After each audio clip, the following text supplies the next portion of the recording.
Good evening, ladies and gentlemen. Welcome back to Plain Truth. Bill Cosby, the famous Dr. Huxtable on TV, came out about this racism business in Snoops.com. And he was talking about standing on the corner and they can't speak English.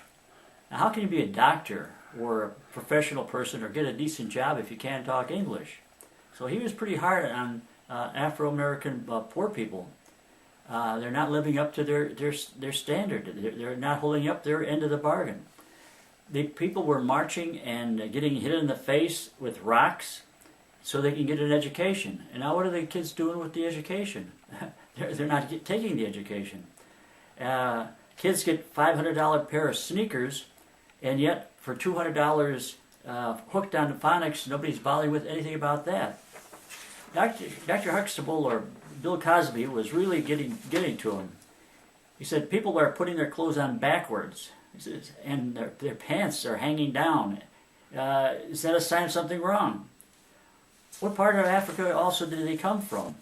They don't know a thing about Africa. Names like Shanika and Talika and all the other ones. No, it's no longer a white person's problem. They have to look to their neighborhood, take the neighborhoods back. People used to be ashamed in the olden days. Women had 5 different kids from 5 different husbands or men or whoever, and now it's very common, and nobody seems to be ashamed about it at all. Now, Bill Cosby was doing a good job. Now he says millionaire basketball players who can't write 2 paragraphs.